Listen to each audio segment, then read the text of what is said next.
Bienvenue aux actualités TVCO. Au sommaire cette semaine, 300 millions pour un village soleil. L'application Lucie pour bonifier vos habitudes de vie. Les lauréats de l'Ordre du Mérite de Baie-Saint-Paul sont maintenant connus. Le Centre d'archives régional de Charlevoix lance sa campagne de financement. Le langage des chevaux présenté à la bibliothèque René Richard. Et au sport, on parle de soccer, de vélo, mais également de ski. Bonne émission!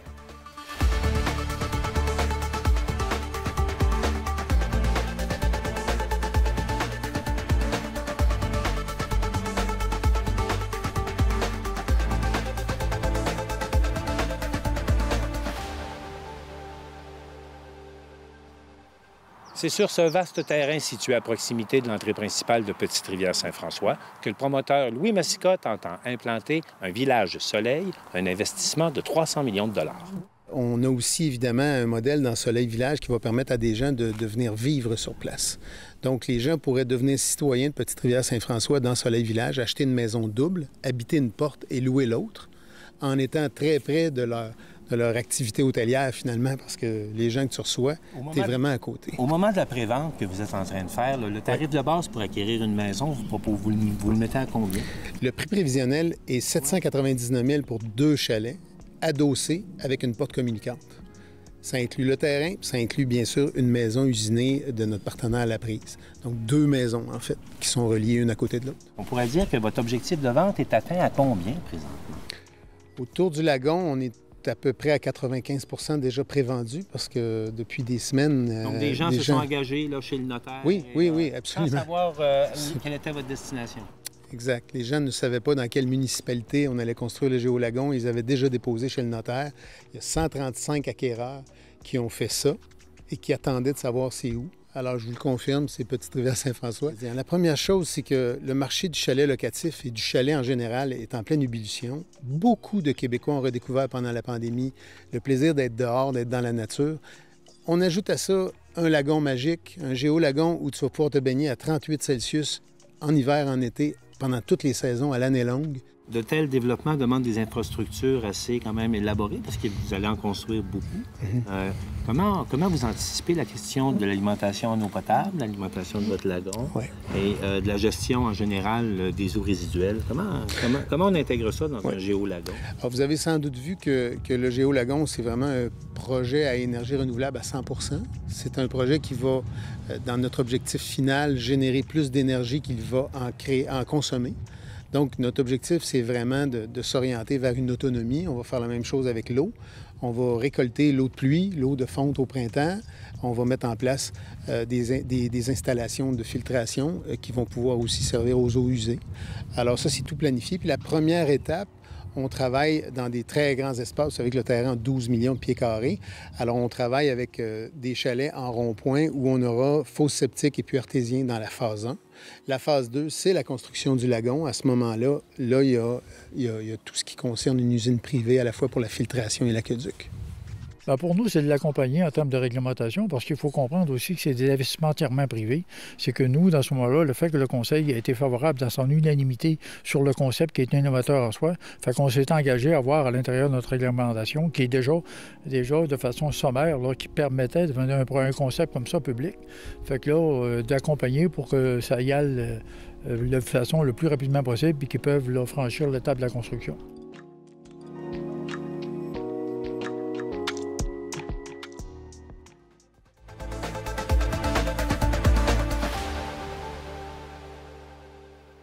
On mène actuellement une expérience pilote avec la plateforme Lucie qui vise à vous aider à améliorer vos habitudes de vie. Élisabeth Pailleur a enquêté. Jusqu'à 40 % des cas de maladies cognitives, dont la maladie d'Alzheimer, seraient attribuables à des facteurs de risque modifiables. Comment modifier son mode de vie pour améliorer la santé de son cerveau? C'est la question que s'est posée l'équipe de Lucilab, une organisation montréalaise, qui a pour mission de réduire les risques de déclin cognitif en faisant la promotion des saines habitudes de vie. On développe un programme qui s'appelle Lucie. C'est un programme web, en fait. C'est sur une plateforme en ligne qui permet de justement aider des gens de 45 à 70 ans à développer un mode de vie qui est plus protecteur du cerveau, surtout en misant sur l'alimentation, l'activité physique et la stimulation intellectuelle. Puis c'est une approche qui est très personnalisée dans le sens qu'on accompagne la personne vraiment pas à pas dans le respect de ses choix, ses motivations, dans ses intérêts, puis on l'aide à identifier un peu les obstacles au changement puis à trouver des stratégies pour les surmonter. Le programme Lucie est une façon simple et accessible de bonifier son mode de vie. Il donne notamment accès à un suivi quotidien par un professionnel de la santé. Les gens se connectent à la plateforme, puis une des premières étapes, c'est de répondre aux questionnaires initiaux pour faire le point sur leurs habitudes actuelles. Puis là, l'application va fournir comme un premier bilan. Donc, c'est sûr que la plateforme elle-même a une grande valeur ajoutée, là, ce qui serait peut-être moins possible par téléphone. Donc, les gens peuvent déjà prendre conscience de ce qu'ils font de très bien, puis les pistes, disons, d'amélioration. L'application Web permet donc de prendre conscience de ses habitudes pour ensuite changer ses comportements.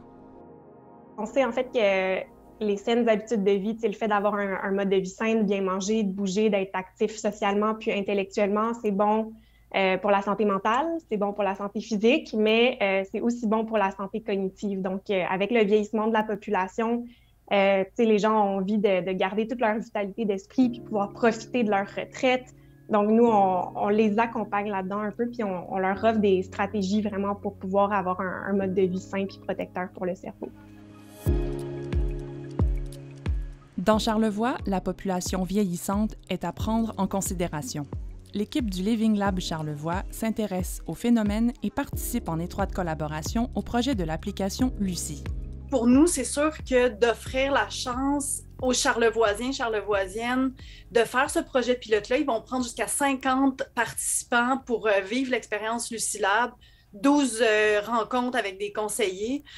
Donc, on ne se voyait pas passer à côté de faire connaître ce projet-là sur notre territoire, surtout qu'on sait qu'on a des taux élevés de vieillissement de la population, etc. Fait qu'on pense que beaucoup de gens vont pouvoir profiter de ça. La prévention, on le sait, est nécessaire et va probablement même prendre plus de place au sein du Living Lab dans les prochaines années. Les citoyens intéressés à participer peuvent dès maintenant se rendre sur la plateforme web Lucie et moi. Ce qui est important de préciser, c'est qu'on est une application web, donc qui est disponible sur Internet et qui n'est pas encore sur le Apple Store et le Google Play Store. Donc, on n'est pas sur les plateformes de téléchargement, mais comme on disait, par téléphone, tablette, ordinateur, sur Internet, on peut nous trouver facilement. Élisabeth Pailleur pour TVCO. La Ville de Baie-Saint-Paul a décerné cette semaine, pour la première fois, l'Ordre du mérite à certains citoyens. Et Élisabeth, pouvez-vous d'abord nous expliquer qu'est-ce que c'est ça que l'Ordre du mérite de la Ville de Baie-Saint-Paul? Oui, bien Martin, c'est une reconnaissance qui est décernée à une personne qui s'illustre sur le territoire municipal ou à l'extérieur, comme la scène nationale ou internationale, et ce, de façon soutenue et importante. Et à noter que c'est la plus haute distinction honorifique décernée par la Ville. Il y a quand même plusieurs catégories. Il y a eu plusieurs récipiendaires qui ont été nommés cette semaine. Oui, on parle de 6 lauréats et chaque lauréat a reçu un certificat honorifique, une médaille et une épinglette frappée de l'Ordre du mérite de Baie-Saint-Paul et il a pu apposer sa signature dans le livre d'or de la Ville. Et donc, pour les 5 catégories, bien, je vous les nomme. Oui. On avait d'abord le secteur communautaire, ensuite le secteur de la culture, le domaine des affaires et le secteur industriel, ensuite le secteur de la santé et pour terminer, le domaine de la politique municipale. On a recueilli les commentaires de ces lauréats. On les écoute. C'est un beau cadeau, c'est une belle reconnaissance que je ne pensais pas recevoir. C'est parce que travailler dans le communautaire, c'est travailler, comme je disais, c'est avec la communauté, avec des partenaires, avec les jeunes. Fait que c'est pas, j'ai pas l'impression que c'est un gros travail, tu sais, ça va de soi. Fait que non, je suis très flattée, je suis très heureuse. Je le partage avec toute mon équipe, avec tous les membres du conseil d'administration, avec tous les collaborateurs, que ce soit les Chevaliers de Colomb, que ce soit le centre communautaire, que ce soit le centre femmes, le CIUS, le public. C'est un travail d'équipe. Moi, je suis plutôt une fille de l'ombre, mais ombre ne veut pas dire active. Fait que je suis un petit peu gênée, mais je le prends à plein bras. Merci.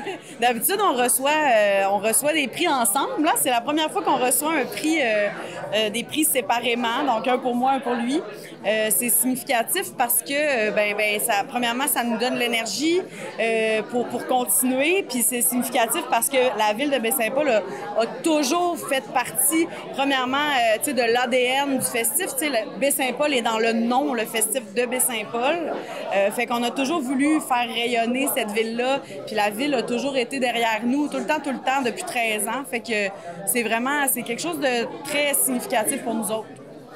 Puis moi, je ressors vraiment fier puis encore plus amoureux de ma ville, finalement, parce que tout le monde, on dirait que malgré tous nos parcours différents, on se rejoignait parce je sentais que tout le monde qui a eu un prix était fier de Baie-Saint-Paul puis se donnait pour contribuer à la ville. Fait que c'est ça me rend fier, puis j'ai encore plus le goût de m'impliquer. Puis, tu sais, je voyais ces gens-là, des gens comme le docteur Paquet, tout ça, puis je dis comme, c'est un honneur de faire partie de ces bâtisseurs-là, tu sais, qui ont passé des décennies à travailler pour le bien-être de la ville. Puis ce qui est le fun, j'ai 35 ans, fait qu'il m'en reste bien des années à continuer à travailler pour Baie-Saint-Paul.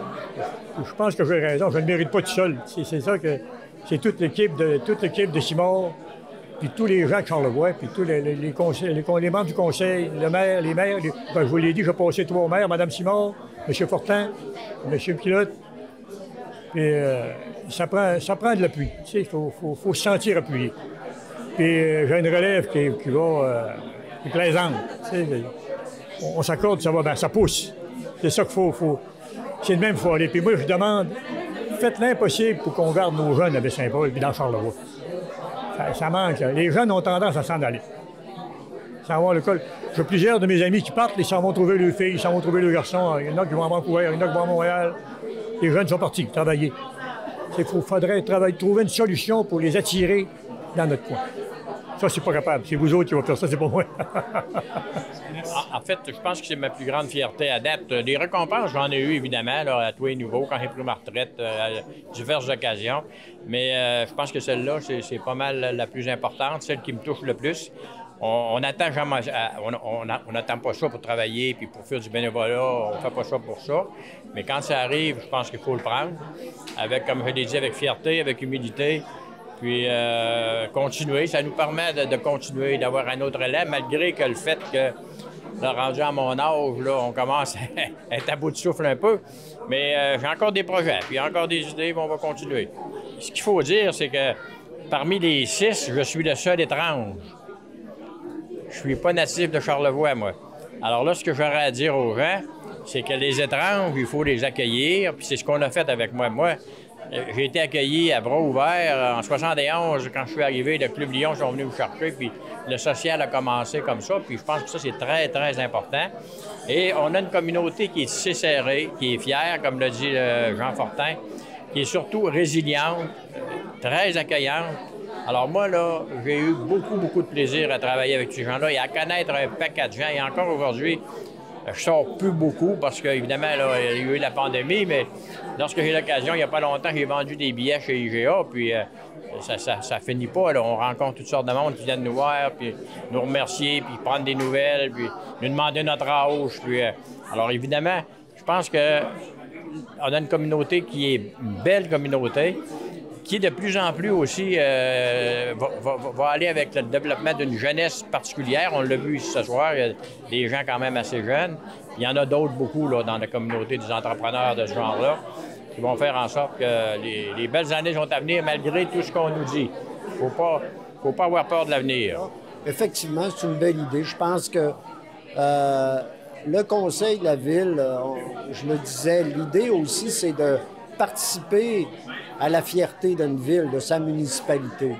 Et par ça, je pense qu'on contribue à le faire en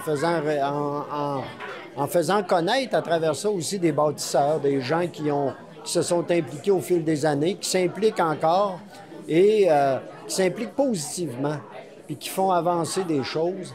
Et je pense que de pouvoir le faire une fois par année, ça peut juste être très bon. Il y a plein de gens dans toutes sortes de domaines qui s'impliquent ici. Puis on l'a vu ce soir, là, en santé, un gars comme André-Marie Simard au niveau industriel, des gens au niveau communautaire, social. C'est exceptionnel ce qu'il y a ici. Au niveau de la santé, maintenant, avec le nouvel hôpital, on a des services assez extraordinaires. Donc, au fil des années, le développement il a été très large, très global. Et c'est ce qui fait donc que c'est intéressant. Puis que, vous savez, j'ai déjà parlé des piliers du développement. Hein, les piliers du développement. Et quand il y a un des piliers qui est plus gras, c'est comme une table, ça ne marche plus. Mais quand tu es 4, puis nous, Baie-Saint-Paul, là, en étant en plus dans une ville, on le sait, on est chanceux, c'est un endroit exceptionnel. Mais quand ton développement social, ton développement économique, puis quand aussi là, au niveau du développement durable, tu as un développement responsable, puis un développement social, un développement économique, puis qu'en plus, tu as une vitalité culturelle, tu as tous les aspects pour faire que ta ville puisse être rayonnante. Le Centre d'archives régional de Charlevoix a lancé cette semaine une campagne de financement. Elisabeth Paillard, vous étiez sur place. Oui, tout à fait. Et j'ai pu rencontrer donc la directrice générale Christelle Lavoie. On écoute le reportage. Depuis 25 ans, le Centre d'archives de Charlevoix a pour mission d'acquérir, de traiter, de conserver et de diffuser des archives privées de la région. Nous, c'est ça, c'est les archives privées, donc archives familiales, archives d'organismes, d'entreprises. Donc, on conserve plein de choses là, sur la mémoire de Charlevoix. Quand on parle d'archives, on parle de documents textuels, de photographies, d'imprimés. On parle aussi d'enregistrements sonores, d'enregistrements d'images en mouvement. On a par exemple le fonds de TVCO qu'on conserve. La campagne de financement servira à couvrir plusieurs frais. En fait, c'est la 16e édition. Puis, on va ramasser avec ça là, un montant de 8 000 qui est environ là, 7 % de notre budget annuel. Pour la 16e année, le Centre d'archives fait tirer une œuvre d'art. Il s'agit de l'œuvre de l'artiste Michel Plot qui s'intitule « Rivière à saumon » d'une valeur de 2 480 $. On voulait faire différent de ce qu'on fait d'habitude. Là, on revient avec une petite pause obligée de 2 ans. Donc, c'est un artiste qui nous a été suggéré là, par le galeriste Gilles Charret de la galerie Art et Style. Et dans le fond, là, c'est ça représentait bien Charlevoix. Pour participer, les citoyens sont invités à se procurer un billet de tirage au coût de 20 $. Une limite de 400 billets a été fixée. Les billets sont en vente ici, au centre d'archives, ou sinon là, auprès du conseil d'administration. Sinon, ben, vous pouvez appeler directement 418-435-3443. Le tirage aura lieu le 13 octobre prochain.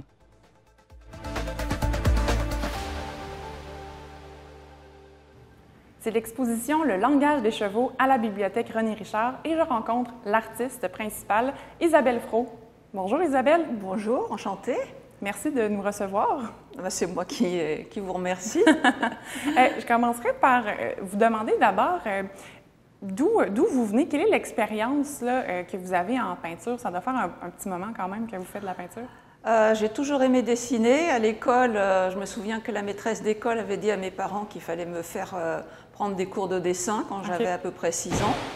J'ai commencé à prendre des cours de dessin à l'âge de 13 ans et j'ai pu arrêter. Par la suite, j'ai fait des études d'art. J'ai poussé jusqu'à une maîtrise en art et je suis également enseignante en dessin et en peinture. Donc, en gros, ça représente une expérience en peinture de plus de 35 ans. Quand même. Oui, c'est une vocation. Oui, c'est ça. Et pourquoi exposer à Baie-Saint-Paul? Alors, comme vous l'entendez à mon accent, je suis d'origine française. Oui. Et je me suis établie en 2007 au Québec. Okay. Et je me souviens d'être allée faire une visite d'exploration de différentes régions du Québec. Et je suis arrivée à Baie-Saint-Paul, je suis tombée en amour avec Baie-Saint-Paul. J'ai découvert le peintre René Richard que j'aime énormément. Donc, j'avais dans l'idée un jour faire une exposition à Baie-Saint-Paul, parce que c'est une région que j'aime beaucoup, par son côté touristique, artistique, culturel. Et l'exposition à laquelle on assiste, donc à la bibliothèque, il y a énormément de chevaux, des cavaliers avec leurs chevaux. Pourquoi peindre des chevaux?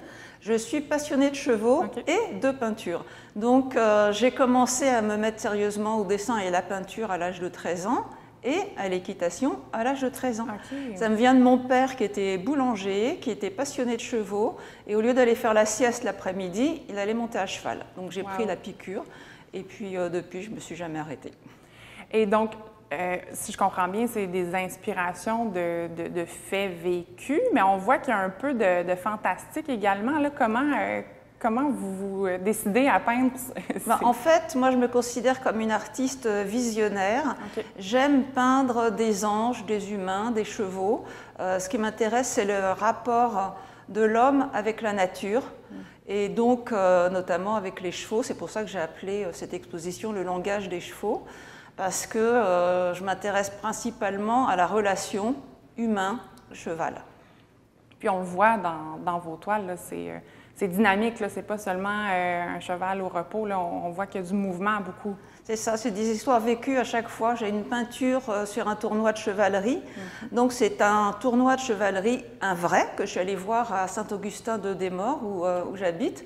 Et tous les ans, ils font un tournoi de chevalerie avec des gars en armure qui se tapent dessus à cheval.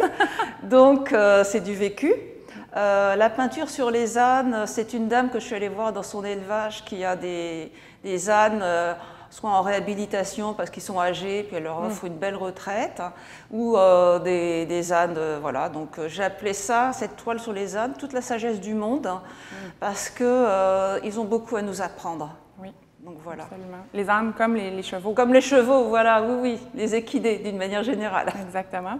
Et vous enseignez également, là, vous l'avez mentionné. Qu'est-ce qui, selon vous, est primordial de léguer à vos étudiants? Alors pour moi, l'art et l'enseignement vont ensemble. Je me considère comme artiste enseignante, dans le sens où je leur enseigne autant qu'eux m'apportent.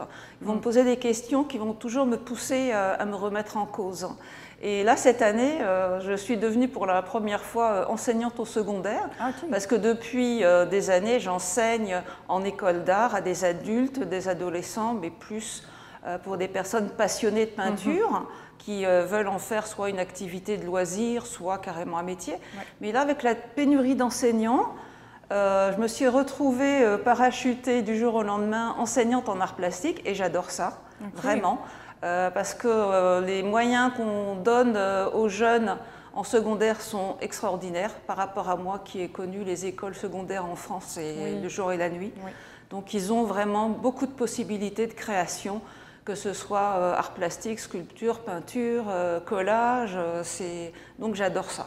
Donc, à suivre, vous poursuivez là-dedans à voilà, l'heure actuelle. Voilà. Et donc, on peut voir l'exposition à la salle donc Pierre Perrault de la Bibliothèque René Richard jusqu'au 14 août prochain. Et Isabelle, comment on fait pour suivre votre travail? Le plus simple, c'est de suivre mon site internet isabellefraud.com. J'ai également ma page Facebook Isabelle Fraud Renaissance, parce que je viens régulièrement à Baie-Saint-Paul, mais en fait c'est un petit peu, on définit nos horaires ensemble avec la bibliothèque toutes les semaines selon leur disponibilité. Donc le plus simple c'est ça, page Facebook, site internet. Merci beaucoup Isabelle Fraud et bonne exposition. Merci à vous.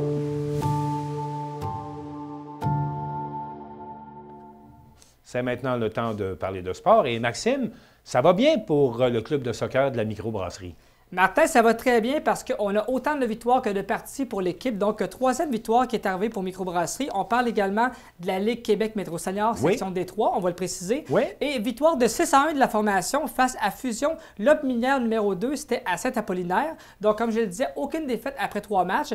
Et parmi les marqueurs, maintenant, il y a un nom qu'on répète souvent, mais qui est bon. Alors, M. Mahmoud Zina qui a encore compté. Oui, qui a marqué 3 buts, imaginez-vous donc. Donc, c'est dans le jargon, on dit un tour du chapeau. Là, dans le soccer, je ne sais pas si ça peut compter aussi ce jargon-là, mais bref, 3 buts par Mahmoud Zina. Également, bravo à Éloi Douénard. Lui aussi, également, on le voit à plusieurs reprises dans les statistiques. Et Raphaël Jaco, donc, ça a été les 6 buts marqués par la formation. À quel moment on peut les voir jouer à Baie-Saint-Paul? Oui, bien là, le prochain match sera justement à Baie-Saint-Paul, mardi le 14 juin, face à Haute-Saint-Charles. Et ce que j'aime dire, Martin, c'est que Baie-Saint-Paul, actuellement, deuxième au classement, toujours avec 9 points, sont 1 point derrière le premier rang, détenu par qui? Haute-Saint-Charles. Ça veut dire que le prochain match, vous voyez le calcul, là, si la formation remporte la partie, on passe au premier niveau. Une rencontre au sommet la semaine prochaine. C'est exactement ça qu'il faut en conclure, oui. Parlant de rencontres au sommet, là, il y a des cyclistes de haut niveau qui vont s'affronter encore cette semaine dans Charlevoix, mais cette fois-ci, c'est des courses sur route. Oui, bien écoute, Martin, absolument, c'est les grands rendez-vous cyclistes 10, 11 et 12 juin, il faut le préciser. Donc là, il y a plusieurs trajets dans Charlevoix qui vont se faire dans le village également. Il y en a par les rangs Saint-Tour et etc., ceux qui les connaissent.